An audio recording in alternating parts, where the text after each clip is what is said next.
آگے سورہ آل عمران آیت نمبر 134 اور 135، اس میں اللہ تعالی نے متقین کی صفات بیان کی ہیں کہ اس جنت کے جو مستحق متقین بنتے ہیں وہ کون لوگ ہیں، وہ کون لوگ ہیں، ان کی صفات کو اللہ تعالی نے بیان کیا ہے آیت سورہ آل عمران کی آیت نمبر 134 اور 135 میں۔ 6 صفات کو، ان کی 6 صفات کو، خوبیوں کا ذکر کیا ہے۔ ان کی پہلی خوبی، پہلی صفت فرمایا الذین، وہ لوگ ہیں ينفقون، وہ خرچ کرتے ہیں، فی السراء، فراہی میں، فراہی میں، خوشحالی میں، والضراء، اور تنگی میں، تنگ دستی میں، بدحالی میں۔ فرمایا وہ فراہی اور تنگی میں خرچ کرتے ہیں، پہلی صفت۔ دوسری بیان کی والکاظمین الغیظ، والکاظمین، اور وہ ضبط کرنے والے ہیں، الغیظ، غصے کو، اور وہ غصے کو ضبط کرنے والے ہیں۔ تیسری ان کی خوبی اور صفت بیان کی والعافین، اور وہ معاف کرنے والے ہیں، عن الناس، لوگوں کو، اور وہ لوگوں کو معاف کرنے والے ہیں، لوگوں سے درگزر کرنے والے ہیں، انہیں معاف کرنے والے ہیں۔ اور چوتھی اللہ تعالی نے فرمایا واللہ، اور اللہ یحب، محبت کرتا ہے، المحسنین، احسان کرنے والوں سے، اور اللہ احسان کرنے والوں سے محبت کرتا ہے۔ اب اس میں اللہ تعالی نے ایک محبت بڑے انداز میں متقین کی صفت بیان کیا کہ وہ صاحبان احسان ہوتے ہیں، وہ احسان کرنے والے ہوتے ہیں۔ یہ اللہ تعالی نے محبت بڑے انداز میں ان کی چوتھی خوبی بیان کی کہ وہ احسان کرنے والے ہوتے ہیں۔ پانچویں صفت ان کی بیان کی والذین، اور یہ وہ لوگ ہیں اذا فعلوا، اذا، جب، فعلوا، وہ کرتے ہیں، فاحشۃ، کوئی برائی، یہ وہ لوگ ہیں جب کوئی برائی کر بیٹھتے ہیں، او، یا ظلموا، ظلم کرتے ہیں، انفسہم، اپنی جانوں پر، یہ وہ لوگ ہیں جب کوئی برائی کر بیٹھتے ہیں یا اپنی جانوں پر ظلم کرتے ہیں، ذکروا اللہ، ذکروا، وہ یاد کرتے ہیں اللہ کو، وہ اللہ کو یاد کرتے ہیں، فاستغفروا، پس بخشش مانگتے ہیں، لذنوبہم، اپنے گناہوں کی، وہ اللہ کو یاد کرتے ہیں اور اپنے گناہوں کی بخشش طلب کرتے ہیں۔ یہ ان کی پانچویں صفت اور خوبی بیان کی، پانچویں صفت اور خوبی بیان کی۔ اور پھر آگے ساتھ ہی اللہ تعالی نے فرمایا وَمَن، اور کون ہے، یغفر، جو بخشتے، الذنوب، گناہوں کو، الا اللہ، مگر اللہ۔ فرمایا اور کون ہے جو اللہ کے سوا گناہوں کو بخشتے، اور کون ہے جو اللہ کے سوا گناہوں کو بخشتے۔ وَلَمْ يُصِرُّوا، آگے ان کی چھٹی خوبی، چھٹی صفت بیان کی متقین کی۔ فرمایا وَلَمْ يُصِرُّوا، اور ولم، اور نہیں، يُصِرُّوا، وہ اصرار کرتے، اور وہ اصرار نہیں کرتے، علی، اس پر، ما فعلوا، جو انہوں نے کیا، اور جو وہ کر بیٹھتے ہیں اس پر اصرار نہیں کرتے، وَهُمْ يَعْلَمُونَ، حالانکہ وہ جانتے ہیں۔ فرمایا اور وہ جان بوجھ کر جو کچھ وہ کر بیٹھتے ہیں اس پر اصرار نہیں کرتے۔ یہ 6 خوبیاں اللہ تعالی نے بیان کی متقین کی۔ پہلی خوبی، خوشحالی اور بدحالی میں خرچ کرنا۔ دوسری خوبی، غصے پر قابو کرنا۔ تیسری خوبی، احسان، تیسری خوبی، لوگوں کو معاف کرنا، لوگوں سے درگزر کرنا۔ چوتھی خوبی، احسان کرنا، صاحب احسان ہوتے ہیں۔ پانچویں خوبی کہ گناہ کر بیٹھے، کوئی اپنی جانوں پر ظلم کر بیٹھے، فوراً گناہوں کی بخشش مانگنا، مغفرت طلب کرنا۔ اور چھٹی خوبی کہ جو وہ کر بیٹھتے ہیں اس پر اصرار نہیں کرتے، اپنے گناہوں پر اصرار نہیں کرتے۔ یہ چھٹی خوبی، یہ 6 خوبیاں اللہ تعالی نے سورہ آل عمران آیت نمبر 134 اور 135 میں بیان کی ہیں۔ اب ان پر ہم تھوڑی تھوڑی روشنی ڈال لیتے ہیں۔ پہلی خوبی متقین کی بیان ہوئی کہ وہ خوشحالی اور بدحالی میں خرچ کرتے ہیں۔ مطلب یہ ہے کہ چاہے ان پر آپ یہ دیکھیں نا، دنیا میں نشیب و فراز آتے رہتے ہیں، اپس اینڈ ڈاؤنز آتے رہتے ہیں. کبھی انسان آسانی میں ہوتا ہے، کبھی تنگی میں ہوتا ہے. کبھی انسان پر فراحی کے حالات آتے ہیں، کبھی تنگی کے حالات آتے ہیں، کبھی کشادگی کے حالات آتے ہیں، کبھی مشکل کے حالات آتے ہیں. کبھی انسان خوشحال ہوتا ہے، کبھی بدحال ہوتا ہے. دونوں طرح کے حالات سے انسان کو سامنا کرنا پڑتا ہے اور انسان کا سامنا ہوتا رہتا ہے. تو رب نے فرمایا متقین کی صفت یہ ہے، خوبی یہ ہے کہ ان پر جیسے بھی حالات ہوں وہ رب کی راہ میں خرچ کرتے ہیں. یعنی اگر ان کے پاس 100 روپیہ ہے تو اس میں سے بھی خرچ کرتے ہیں، اگر ہزاروں روپے لاکھوں روپے ہیں اس میں سے بھی خرچ کرتے ہیں. وہ اپنے ہاتھ کو روک کر نہیں رکھتے. تنگ حالات ہوں تب بھی صبر کر کے خرچ کرتے ہیں، اور اگر فراحی یا خوشحالی ہو تب بھی شکر کر کے خرچ کرتے ہیں. وہ اپنے ہاتھوں کو باندھ کر نہیں رکھتے، ہر حال میں رب کی راہ میں خرچ کرتے ہیں. یہ پہلی خوبی اللہ تبارک و تعالی نے ان کی بیان کی. جیسے حضور نبی اکرم صلی اللہ علیہ وسلم کا اسوہ مبارکہ، ہم سب کو پتا ہے کہ حضور علیہ الصلوۃ والسلام جو کچھ آتے اللہ کی راہ میں لٹا دیتے.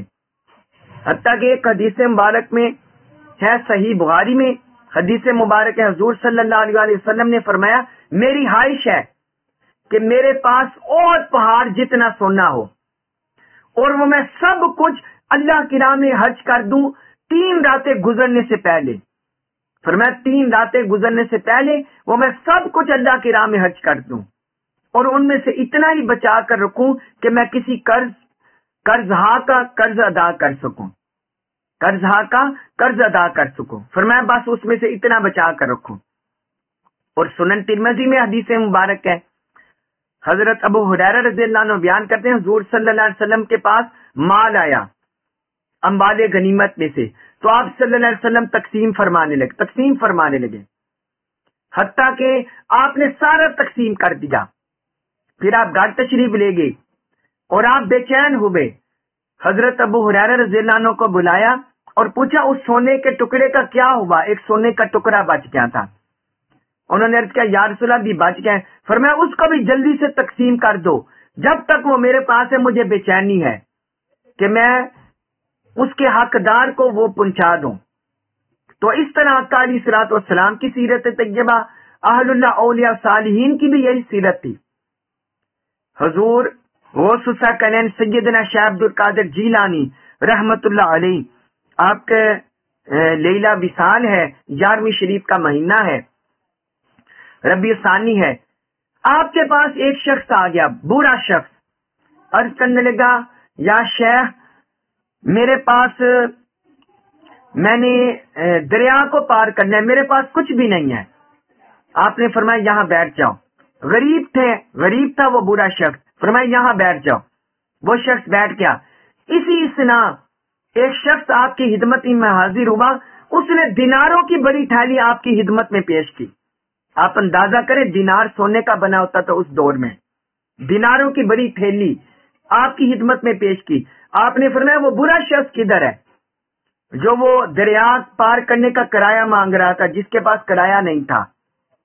تو وہ شخص حاضر خدمت ہوا تو آپ نے ساری سونے کی بڑی تھیلی، دیناروں سے بڑی تھیلی اس کو دے دی. فرمایا جاؤ یہ لے جاؤ، اپنی ضرورت پوری کرو.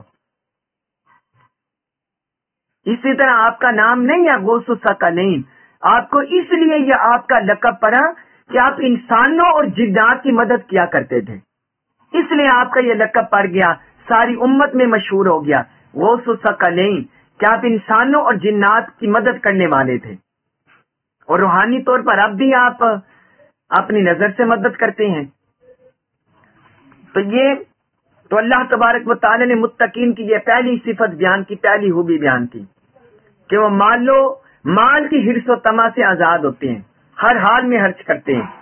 اور دوسری بیان کی والقاظمین الغیظ، فرمایا اور غصہ کو ضبط کرنے والے ہوتے ہیں. غصہ انسانی زندگی میں آ جاتا ہے. انسانی زندگی میں غصہ، عام حالات، نرمی کے حالات انسان کی زندگی کا حصہ ہے، کیونکہ انسان ہے. جو اس کی طبیعت کے موافق نہیں ہوتا انسان کو غصہ آ جاتا ہے. لیکن اللہ تبارک و تعالیٰ نے متقین کی صفت بیان کی کہ غصہ انہیں آ بھی جائے وہ غصہ کو پی جانے والے ہوتے ہیں. وہ کیا ہوتے ہیں؟ غصہ کو پی جانے والے ہوتے ہیں. اس پر میں آپ کو 2-3 احادیث مبارکہ بیان کر دوں، کیونکہ ہمارے معاشرے میں اس طرح کے جذبات کا بہت زیادہ فروغ ہے. غصہ، غیظ، غضب اور لعن طعن، گالی گلوچ ہمارے معاشرے میں بہت زیادہ ہے، خواتین میں بھی بہت زیادہ ہے. حضرت معاذ بن جبل رضی اللہ عنہ سے مروی حدیث ہے، سنن نبی داؤد میں یہ حدیث ہے کہ 2 آدمی حضور صلی اللہ علیہ وسلم کے سامنے لڑ رہے تھے. ان میں سے ایک شخص بہت زیادہ شدید غصے میں تھا اور ایسا لگتا تھا کہ غصے سے اس کی ناک پھٹ جائے گی، اتنا غصے میں تھا. حضور نے فرمایا کہ مجھے ایک ایسے کلمہ کا پتہ ہے، علم ہے، اگر یہ شخص وہ کلمہ کہہ لے تو اس کا غصہ ختم ہو جائے گا. حضرت معاذ نے پوچھا یا رسول اللہ وہ کلمہ کون سا ہے؟ آپ صلی اللہ علیہ وآلہ وسلم نے فرمایا وہ یہ ہے اللہم انی اعوذ بک من الشیطان الرجیم. اللہم انی اعوذ بک من الشیطان الرجیم، اے اللہ میں تیری پناہ مانگتا ہوں شیطان مردود سے. حضرت ابو ذر رضی اللہ عنہ بیان کرتے ہیں کہ حضور صلی اللہ علیہ، یہ ایک حدیث مبارک ہے جو آپ کو سنائی یہ کلمہ، اور ایک اور حدیث ہے حضرت ابو ذر غفاری رضی اللہ عنہ سے مروی حدیث ہے. حضور نبی اکرم صلی اللہ علیہ وآلہ وسلم نے فرمایا جب تم میں سے کوئی شخص غصہ میں ہو، جب تم میں سے کوئی شخص غصہ میں ہو، اگر وہ کھڑا ہو تو بیٹھ جائے، اگر وہ کھڑا ہو تو بیٹھ جائے، پھر اگر اس کا غصہ دور ہو جائے تو ٹھیک ہے، ورنہ وہ پھر لیٹ جائے، ورنہ وہ پھر لیٹ جائے. یعنی وہ ایک بندے کو غصہ آیا ہوا ہے، فرمایا وہ بیٹھ جائے، اگر اس کا غصہ دور ہو جائے تو ٹھیک ہے، اگر اس سے بھی غصہ دور نہیں ہوتا تو فرمایا وہ لیٹ جائے. کیونکہ یہ سائنٹیفک اور سائیکولوجیکل نفسیاتی طور بھی ڈاکٹر کہتے ہیں یہ چند سیکنڈز کا ہوتا ہے، چند سیکنڈز کا. بہت زیادہ غصے کی حالت ہوتی ہے چند سیکنڈز کی، تو اگر اس حالت میں انسان اپنے غصے پر کنٹرول کر لے. ہمارے ہاں بہت زیادہ طلاقیں واقع ہو رہی ہیں، اس کا ایک سبب بھی بے جا غصہ ہے، بے جا غصہ ہے. تو فرمایا حضور نے اس کا علاج بتایا ہے. ایک پہلا علاج بتایا شیطان کے حملے سے بچ جاؤ، یہ دعا پڑھ لو اللہم انی اعوذ بک من الشیطان الرجیم. اور دوسرا نفسیاتی طور پر عملی طور پر علاج بتایا جس کو غصہ ہے اگر کھڑا ہے تو بیٹھ جائے، اور اگر رفع ہو جائے تو ٹھیک ہے، اور اگر بیٹھا ہوا ہے نہیں غصہ کم ہوا تو فرمایا وہ لیٹ جائے، نفسیاتی طور پر اس پر اثر انداز ہوگا. پھر ایک حدیث مبارک میں رسول اللہ صلی اللہ علیہ وسلم نے فرمایا غضب غصہ، فرمایا یہ شیطان سے ہے، یہ شیطان کے فراس میں سے ہوتا ہے، اور شیطان آگ سے پیدا کیا گیا ہے اور آگ پانی سے بجھائی جاتی ہے. لہذا جب تم میں سے کوئی شخص غصے میں ہو، غضبناک ہو، تو فرمایا وہ وضو کر لے. وہ کیا کر لے؟ وہ وضو کر لے، تو اس سے غصہ ختم ہو جائے گا. تو اس طرح حضور صلی اللہ علیہ وسلم نے یہ علاج بتلایا ہے. تو اللہ تبارک و تعالی نے فرمایا کہ متقین کی دوسری صفت یہ ہے کہ وہ غصے کو پی جانے والے ہوتے ہیں. اور تیسرا فرمایا وہ لوگوں کی غلطیوں سے درگزر کرنے والے ہوتے ہیں.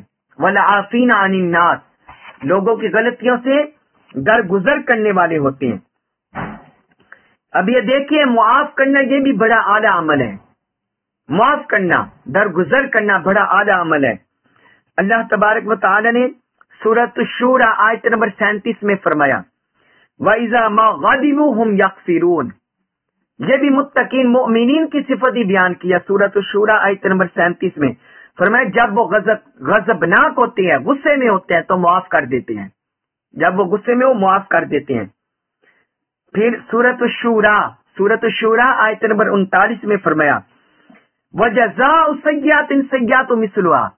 فرمایا برائی کا بدلہ برائی ہے، یعنی اگر کوئی کسی کو تنگ کرے اس کو تنگ کر دو، اس کی برائی کے ساتھ بدلہ دے دو، یہ عدلے کا بدلہ ہے۔ لیکن بہتر کیا ہے؟ فرمایا فمن عفا واصلح فاجرہ علی اللہ، پھر جس نے معاف کر دیا اور اصلاح کر لی تو اس کا اجر اللہ کے ذمہ کرم پر ہے۔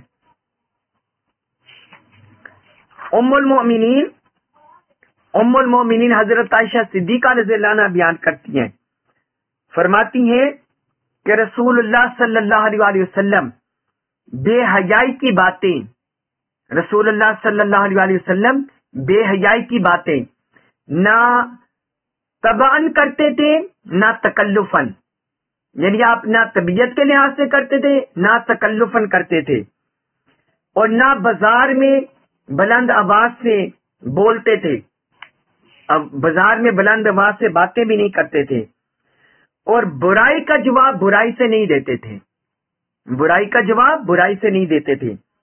بلکہ معاف کر دیتے تھے اور درگزر کر دیتے تھے۔ یہ سنن ترمذی میں یہ حدیث ہے۔ پھر حضرت عقبہ بن عامر رضی اللہ عنہ سے مروی حدیث ہے، وہ کہتے ہیں میں حضور صلی اللہ علیہ وسلم سے ملا، میں نے آپ کا ہاتھ تھام لیا، آپ کا دست تھام لیا، اور میں نے عرض کیا یا رسول اللہ مجھے کوئی فضیلت والے اعمال بتائیں۔ حضور نے فرمایا اے عقبہ جو تم سے تعلق توڑے تم اس سے تعلق جوڑو، اور جو تم کو محروم کرے تم اس کو عطا کرو، اور جو تم پر ظلم کرے تم اس سے اعراض کرو، درگزر کرو۔ یہ مسند احمد بن حنبل میں حدیث ہے۔ تو اس طرح حضور صلی اللہ علیہ وسلم نے ہمیں تلقین کیا۔ پھر آگے اللہ تعالیٰ نے چوتھی خوبی ان کی بیان کی، متقین کی، کہ اللہ تعالیٰ احسان کرنے والوں سے محبت کرتا ہے، یعنی متقین احسان کرنے والے بھی ہوتے ہیں کہ وہ جو ان کے ساتھ برائی کرتا ہے اس کے ساتھ اچھائی کرتے ہیں، جو ان کے ساتھ شر کرتا ہے ان کے ساتھ خیر کرتے ہیں، بلکہ اس سے بڑھ کر اجر عطا فرماتے ہیں، اس سے بڑھ کر اس کے ساتھ نیکی کا عمل کرتے ہیں۔ امام جعفر الصادق ان کے بارے میں ایک روایت آتی ہے، امام جعفر الصادق اہل بیت اطہار میں سے، ان کی کسی نوکرانی سے باندی سے کنیزہ سے کوئی غلطی ہو گئی تو وہ جلال میں آنے لگے، غصہ ظاہر ہونے لگا، تو اس باندی نے پڑھا وَالْقَاظِمِينَ الْغَيْظَ، یہ آیت مبارکہ پڑھ دی کہ متقین وہ ہوتے ہیں جو اپنے غصے پر کنٹرول کرنے والے ہوتے ہیں۔ تو انہوں نے کہا ٹھیک ہے میں نے اپنے غصے پر کنٹرول کر دیا۔ پھر اس نے پڑھا وَالْعَافِينَ عَنِ النَّاسِ، کہ وہ معاف کرنے والے ہوتے ہیں۔ آپ نے فرمایا ٹھیک ہے میں نے تمہیں معاف کر دیا۔ پھر اس نے آگے پڑھ دیا وَاللَّهُ يُحِبُّ الْمُحْسِنِينَ، اللہ احسان کرنے والوں سے محبت کرتے ہیں۔ وہ کہتے ہیں ٹھیک ہے جاؤ میں نے تمہیں آزاد کر دیا۔ تو متقین اس طرح ہوتے ہیں، وہ مزید انعام کرتے ہیں، جو ان کے ساتھ برائی کرتے ہیں اس پر مزید یعنی انعام کرتے ہیں۔ حضور صلی اللہ علیہ وسلم کی یہ عادت مبارکہ تھی کہ آپ اگر کسی کے مقروض ہوتے اور آپ اس کا قرض واپس کرتے تو آپ صلی اللہ علیہ وسلم بڑھ کر یعنی اس کی رقم سے بڑھ کر اسے عطا کرتے۔ اور پھر آپ صلی اللہ علیہ وسلم پر معاذ اللہ کوئی آپ پر ظلم کرتا، جس طرح ایک عرابی آ گیا، اس نے آپ صلی اللہ علیہ وسلم کے گردن مبارک میں چادر لپیٹ دی تو وہ کھردری چادر تھی، اس چادر سے آپ کے گلے مبارک پر گردن مبارک پر نشان بھی پڑ گیا۔ تو آپ نے فرمایا یہ چادر تو ہٹاؤ۔ اس نے جب چادر ہٹائی تو فرمایا کیا بات ہے؟ وہ کہنے لگا کہ جو اللہ تعالی نے آپ کو مال دیا اس مال میں سے مجھے دیں، اور آگے مزید سختی سے معاذ اللہ کہنے لگا کہ یہ مال آپ کا اور آپ کے باپ کا نہیں ہے۔ اس طرح یعنی حضور کی بے ادبی کی۔ صحابہ کرام دوڑے اس کو پکڑنے کے لیے، حضور نے فرمایا چھوڑ دو۔ پھر آپ نے حکم فرمایا کہ اسے ایک اونٹ بھر کر دے دو اور ایک گندم سے اونٹ بھر کر دے دو، یعنی ایک جو سے اونٹ بھر کر دے دو اور ایک گندم سے اونٹ بھر کر دے دو۔ اس طرح آپ صلی اللہ علیہ وسلم نے اس پر کرم فرمایا، یعنی آپ نے اپنے اوپر سختی کا اس کا بدلہ نہیں لیا، بلکہ احسان کیا، اسے معاف بھی کر دیا اور اس پر احسان بھی کیا۔ اس طرح اللہ تبارک و تعالی نے متقین کی یہی خوبیاں بیان کیا، اور پانچویں خوبی ان کی بیان کی، کیونکہ انسان سے گناہ سرزد ہو جاتے ہیں، انسان خطا کا پتلا ہے، گناہ ہو جاتے ہیں، صغیرہ بھی ہو جاتے ہیں، کبیرہ بھی ہو جاتے ہیں۔ یہ اللہ تعالی نے ان کے بارے میں بیان کیا، تو اس کا مطلب یہ ہوا کہ متقین جو مؤمنین کاملین صالحین ہوتے ہیں، متقین ہوتے ہیں، ان سے کبیرہ گناہ بھی ہو سکتا ہے، صغیرہ بھی ہو سکتا ہے۔ اللہ تبارک و تعالیٰ نے فرمایا کہ جب وہ کوئی برائی کر بیٹھے یا اپنی جانوں پر ظلم کر بیٹھے تو وہ کیا کرتے ہیں؟ اللہ کا ذکر کرتے ہیں اور استغفار کرتے ہیں، یعنی وہ گناہ کر بیٹھنے کے بعد وہ اکڑتے نہیں ہیں، تکبر میں نہیں آتے، بلکہ فوراً اللہ کے حضور استغفار کرتے ہیں، رجوع کرتے ہیں، توبہ کرتے ہیں، اللہ کا ذکر کرتے ہیں، اللہ کو مناتے ہیں۔ نماز میں کمی کوتاہی ہوگی مناتے ہیں، روزے میں کمی کوتاہی ہوگی مناتے ہیں، حج زکوٰۃ میں صدقہ خیرات میں کمی کوتاہی ہوگی مناتے ہیں، کسی کی حقوق العباد میں کمی کوتاہی ہوگی تب بھی رب کو مناتی ہیں، حقوق العباد ادا کرتے ہیں، حقوق اللہ ادا کرتے ہیں۔ تو فرمایا یہ وہ اس طرح یہ نہیں کرتے ہیں۔ حضرت ابو بکر صدیق رضی اللہ عنہ سے مروی ایک حدیث ہے، حضور نبی اکرم صلی اللہ علیہ وسلم نے فرمایا جو شخص بھی کوئی گناہ کرے، جو شخص بھی کوئی گناہ کرے، پھر وہ اچھی طرح وضو کرے، اچھی طرح وضو کرے، پھر کھڑا ہو کر 2 رکعت نماز پڑھے، 2 رکعت نماز پڑھے، پھر اللہ سے استغفار کرے، تو اللہ تعالیٰ اس کو بخش دیتا ہے، تو اللہ تعالیٰ اس کو بخش دیتا ہے۔ پھر حضرت ابو بکر صدیق رضی اللہ عنہ نے یہ آیت مبارکہ پڑھ دی، والذین اذا فعلوا فاحشۃ او ظلموا انفسهم ذکروا اللہ۔ یہ سنن نبی داؤد میں حدیث ہے، سنن نبی داؤد میں یہ حدیث مبارک ہے۔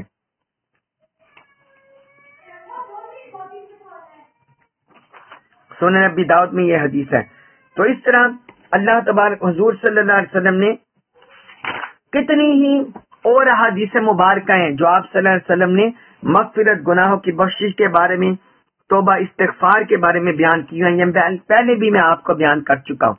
تو اللہ تبارک و تعالی نے فرمایا یہ متقین کی یہ بھی صفت ہے کہ وہ گناہوں پر اصرار اور تکرار نہیں کرتے، اور جب گناہ ہو جائے فوراً رب کی بارگاہ میں رجوع کرتے ہیں۔ اور چھٹی بھی ان کی بیان کی، وَلَمْ يُصِرُّوا عَلَىٰ مَا فَعَلُوا وَهُمْ يَعْلَمُونَ، کہ جب بھی وہ گناہ کر بیٹھتے ہیں جان بوجھ کر اس پر اصرار نہیں کرتے۔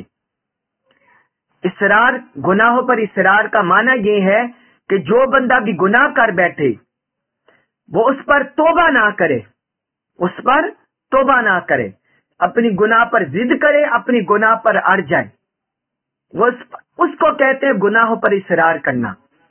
تو جو متقین ہوتے ہیں وہ گناہ پر اصرار نہیں کرتے۔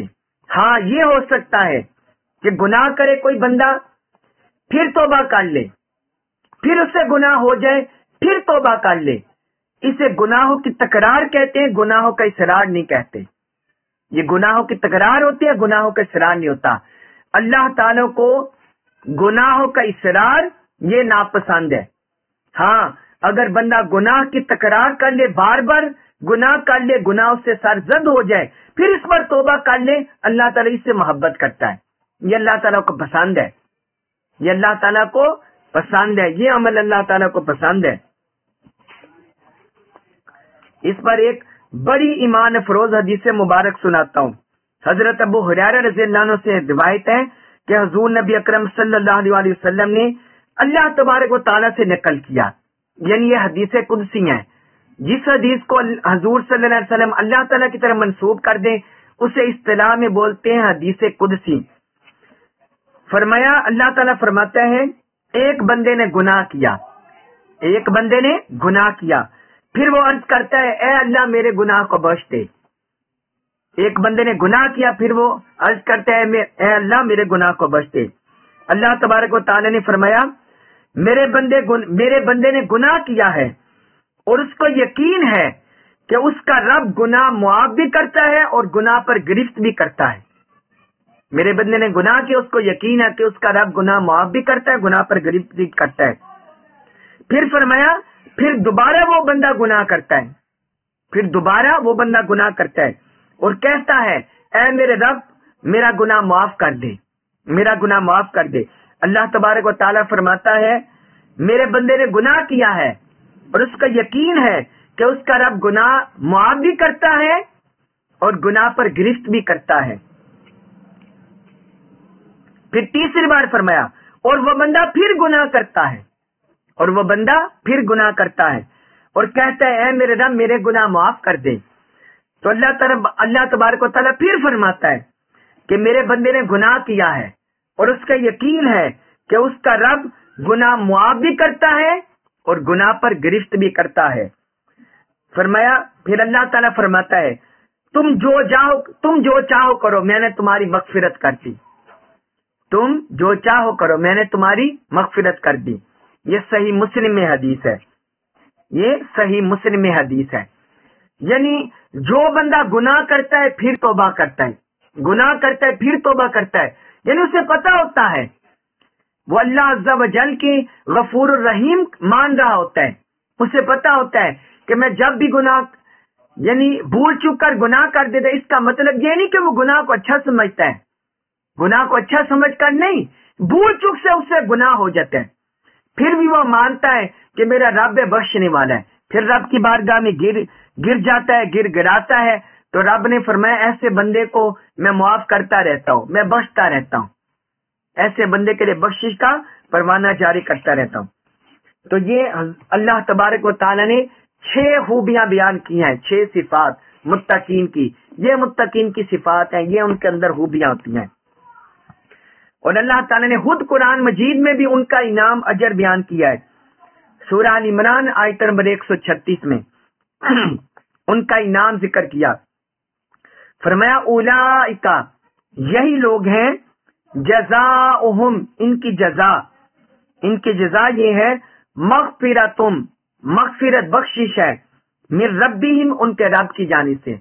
فرمایا یہی لوگ ہیں ان کے رب کی جانب سے ان کے لیے مغفرت ہے، بخشش ہے۔ وجنات اور باغات ہیں، جنتیں ہیں، تجری چلتی ہیں، من تحتیا اس کے نیچے سے چلتی ہیں، الانہار نہریں، فرمایا اور اس کے نیچے سے نہریں چلتی ہیں، خالدین وہ ہمیشہ رہنے والے ہیں، فیہا ان میں، وہ ان میں ہمیشہ رہنے والے ہیں۔ ونعما اور کتنا اچھا ہے اجر الصلہ العاملین عمل کرنے والوں کا، اور عمل کرنے والوں کا کتنا اچھا صلہ ہے۔ تو یہاں اللہ تبارک و تعالی نے 3 انعامات ان کے ذکر کیے جو ہم احادیث مبارکہ میں بھی پڑھے ہیں۔ پہلے فرمایا ان کے لیے مغفرت اور بخشش ہے، یہ حدیث مبارکہ ہم پچھلے آیات میں اس کا پڑھے ہیں، جب بھی جو پڑھائی آپ کو ہم نے ان کے لیے مغفرت بخشش ہے۔ اور دوسرا فرمایا ان کے لیے جنات ہے، باغات ہے رب کی طرف سے، اور تیسرا فرمایا وہ اس میں ہمیشہ رہنے والے ہیں، یعنی جو انہیں جنت کی نعمتیں عطا کی جائیں گی وہ ان سے چھینی نہیں جائیں گی، اس میں کمی کوتاہی نہیں کی جائے گی، فرمایا اس میں ہمیشہ رہیں گے۔ اور فرمایا کہ نیک عمل کرنے والوں کے لیے کتنا اچھا صلہ ہے، یعنی جو نیک عمل کرتے ہیں اللہ تبارک و تعالیٰ کی طرف سے کتنا اچھا صلہ انہیں ملتا ہے۔ پھر آیت نمبر 137 سورہ ال عمران آیت نمبر 137 اس میں فرمایا قد حلت بے شک گزر چکی ہیں من قبلکم تم سے پہلے، سنن طریقے، فرمایا تم سے پہلے طریقے گزر چکے ہیں، فسیرو پس تم چلو، بس تم پھرا کرو، فی الارض زمین میں، بس تم زمین میں چلا پھرا کرو، فانظرو تو دیکھو کیفا کس طرح، کیسا، کانا ہوا عاقبۃ الانجام المکذبین جھٹلانے والوں کا، فرمایا تم زمین میں چلو پھرو اور دیکھو کہ جھٹلانے والوں کا انجام کیسا ہوا ہے۔ اب اس آیت مبارکہ میں اللہ تبارک و تعالی نے یہ دوبارہ ہمیں جھنجھوڑا ہے، کیونکہ ہم سے خطاب ہے، فرمایا اے مسلمانوں اور اہل کتاب کو بھی خطاب ہے، اور سارے انسانوں کو خطاب ہے کہ تم سے پہلے جو لوگ گزر چکے ہیں ان کے حوال کو دیکھو، اس میں طریقے گزر چکے ہیں، ضابطے گزر چکے ہیں، اس میں غور و خوض کرو، زمین میں چلو پھرو۔ یہ شام کے علاقوں میں جاؤ، فلسطین کے علاقوں میں جاؤ، اردن کے علاقوں میں جاؤ، یہ یمن کے علاقوں میں جاؤ، ان علاقوں میں جاؤ جہاں انبیاء کرام آئے ہیں۔ تو اللہ تبارک و تعالی نے فرمایا وہاں جا کر دیکھو، یہ مصر کے علاقے میں جاؤ جہاں گزشتہ قومیں گزری، گزشتہ قومیں ہوئی، قوم عاد ہوئی، قوم ہود، قوم سمود ہوئی، قوم مدین ہوئی، قوم فرعون ہوئی، قوم لوط ہوئی۔ فرمایا ان کے حال احوال جا کر دیکھو کہ جو انہوں نے اللہ کو جھٹلایا، اللہ کے رسولوں کو جھٹلایا، تو ان کا انجام کیا ہوا۔ کسی کو زلزلے سے برباد کر دیا گیا، کسی کو خوفناک آندھی طوفان سے تباہ و برباد کر دیا گیا، کسی کو خوفناک چنگار سے تباہ و برباد کر دیا گیا، کسی کو خوفناک سیلاب سے غرق کر دیا گیا۔ تو رب نے فرمایا جنہوں نے اللہ اور اللہ کے رسول کو جھٹلایا ان کا انجام دیکھو کیسا ہوا ہے، لہذا تم بھی اللہ اور اللہ کے رسول کو نہ جھٹلاؤ، ان کے احکام کو نہ جھٹلاؤ۔ تو جو رب نے تمہیں حکم دیا ہے، اللہ اور اللہ کے رسول نے تمہیں احکام دیے ہیں، قرآن اترا ہے، حضور کی احادیث اتری ہیں، سنتیں اتری ہیں، تو فرمایا اس پر کما کو عمل پیرا ہو، اس پر عمل کرو۔ اللہ تعالیٰ کی سنت میں اللہ تعالیٰ کی سنت نہیں بدلتی، جس طرح ان کی پکڑ گرفت ہوئی تو اب جو قوم ظلم کرے گی، اللہ اور اللہ کے رسول کی خلاف ورزی کرے گی، نافرمانی کرے گی، تو اب بھی اللہ کے عذاب آئیں گے، اللہ کی گرفت آئے گی، اللہ کی پکڑ آئے گی۔ مگر گزشتہ قوموں میں اور آج کے احوال میں یہ فرق ہے کہ حضور صلی اللہ علیہ وآلہ وسلم کی رحمت کی وجہ سے، آپ کی دعا کی بدولت، آپ کے وسیلہ سے، آپ کے کرم سے آج من حیث الکل مجموعی طور پر کسی بھی قوم کو برباد نہیں کیا جائے گا۔ گزشتہ قوموں کے اور آج کے عذاب میں یہ فرق ہے، گزشتہ قوم جب بھی ان پر عذاب آتا وہ پوری کی پوری قوم تباہ و برباد ہو جاتی۔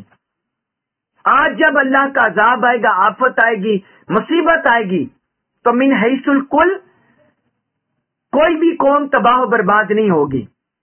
یہ صرف حضور کے وجود اقدس کی برکت ہے، آقا کی رحمت کی برکت ہے کہ اللہ تبارک و تعالی نے آپ کو جب سے دنیا میں بھیج دیا، آپ کو مبعوث کر دیا، آپ کو دنیا میں بھیج دیا، تو من حیث الکل عذاب کو اٹھا لیا، عذاب کو اٹھا لیا۔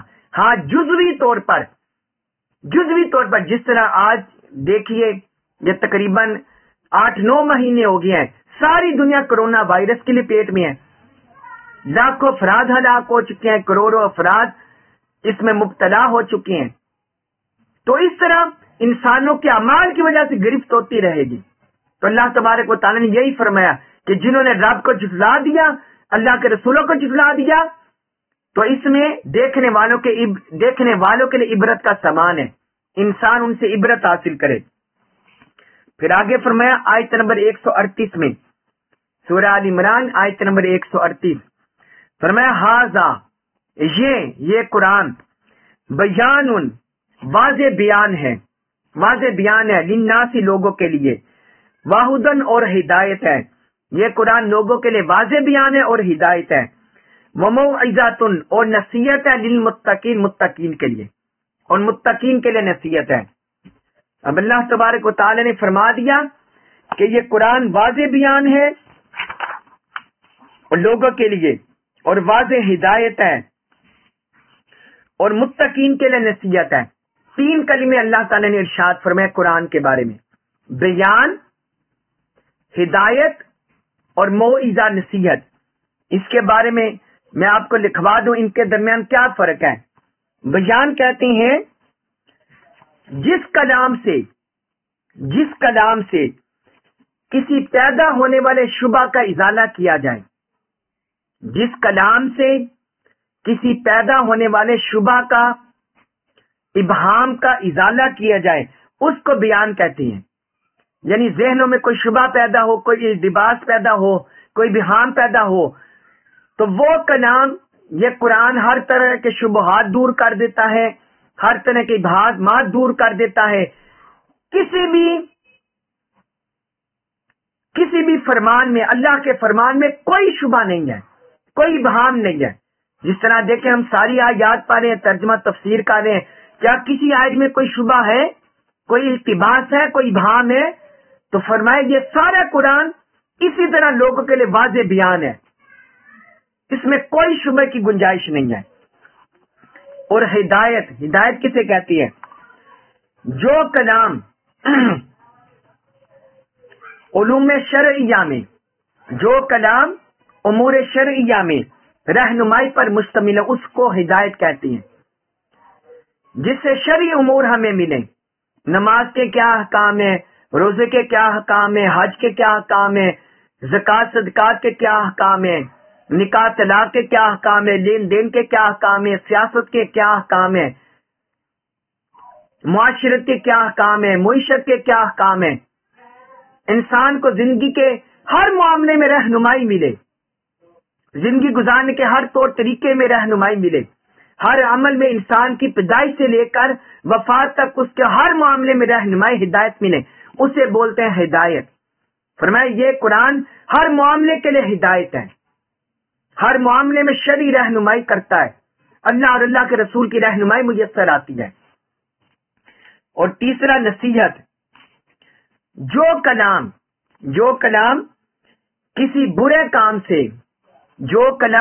برے کام سے ممانعت کی تلقین پر مشتمل ہو، ممانعت کی تلقین پر مشتمل ہو، اس کو بولتے ہیں نصیحت۔ یعنی اس کلام پاک سے، قرآن مجید سے ہمیں ہر طرح کے برے کام سے ممانعت ملتی ہے۔ جس طرح ہم نے سود کے بارے میں بتایا، اللہ نے فرمایا حرام ہے، منع فرما دیا۔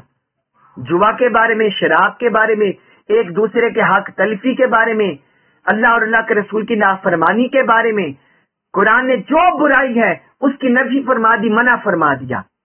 تو قرآن سے ہمیں واضح بیان بھی ہے، ہر سطح کے لوگوں کو، اس میں کافر بھی ہیں، مشرک بھی ہے، بت پرست بھی ہے، مجوسی بھی ہے، یہ قرآن ہر ایک کے لیے واضح بیان ہے اور ہر ایک کے لیے ہدایت ہے۔ ہر انسان کو یہاں سے ہدایت مل سکتی ہے، اچھائی برائی کی تمیز، خیر اور شر کی تمیز ہر انسان کو یہاں سے مل سکتی ہے۔ اور پھر یہ برائی انسان پر واضح کرتا ہے، متقین کے لیے یہ نصیحت ہے۔ یعنی چونکہ متقین کا خاص طور پر نصیحت کے ساتھ اس لیے ذکر کیا کہ متقین جو اس میں ممانعت کے احکام سنتے ہیں، متقین سر نگو کر دیتے ہیں، متقین مان لیتے ہیں، اس لیے اللہ تبارک و تعالی نے نصیحت کے ساتھ متقین کا ذکر کیا۔ تو یہ قرآن کی خوبیاں بیان فرمائی۔ اللہ تبارک و تعالی ہمیں قرآن مجید کا کمال کو فہم نصیب فرمائے، اور ہمیں اللہ تبارک و تعالی اپنے احباب، اپنے احکام، اپنے حبیب کے احکام پر عمل پیرا ہونے کی توفیق عطا فرمائے۔ وما علیہ الا البلاغ المبین۔